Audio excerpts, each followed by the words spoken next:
सिंधु मथां केनालनि ठाहिण ख़िलाफ़ दुस्कम RSI जी सिंधु खे गुलनि जी भेटा सखर खां कराची ताईं पैदल मार्च शुरू। सखर में सिंधु दरिया मथां वधीक केनालनि जी अदावत ऐं ग्रीन पाकिस्तान विका ख़िलाफ़ दुस्कम RSI पारां सखर बैराज वटि सिंधु दरिया खे गुलनि जी भेटा ॾेई सखर खां कराची ताईं पहिरें पंधु लॉन्ग मार्च शुरू कयो वियो। अॻवाननि चयो आहे त केनाल जोड़ी सिंध खे रेगिस्तान बणायो वेंदो। ग्रीन पाकिस्तान रता सिंध खे मुकमल तौरु विलाइण जी साज़िश आहे। सिंध दुश्मन रताऊं कंहिं बि क़ीमत ते क़बूल न कयो वेंदो। उन हवाले सां जीए सिंध क़ौमी महाज़ दुस्कम RSI पारां सिंधु नदीअ ते वधीक केनालनि जी अदावत ग्रीन पाकिस्तान इंस्टीट्यूट गिबरी गुमशुदगी धारियुनि जी आबादकारी ऐं मज़हबी कटड़पणी ख़िलाफ़ ऐलानियल सखर खां कराची ताईं पहिरें पंधु लॉन्ग मार्च शुरू थी वियो। दुस्कम चेयरमैन असलम खैरपुरी, नसाब सदर असद सदियार ऐं नारी तहरीक जे सदर किरण नज़ामानी, ताज जोयुल, नज़ीर जोखियो, नज़ीर खोखर, शबीर लगारी ऐं ॿियनि जी अॻवानी में सखर बैराज वटि सिंधु जी नदीअ खे गुलनि जी भेटा ॾेई ऐं सिंध जो तरानो ॻाए लॉन्ग मार्च जो सफ़र शुरू कयो वियो। लॉन्ग मार्च में सभई कारकुन शरीक हुआ जिन जी हथनि ते जीए सिंध जा ॻाढ़ा झंडा ऐं मुतालबनि ते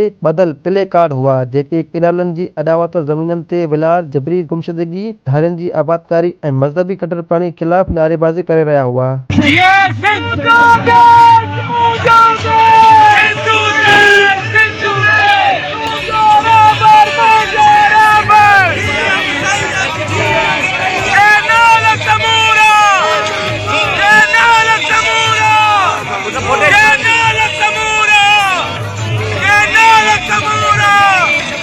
तमाम सखर के मशहूर दोस्तन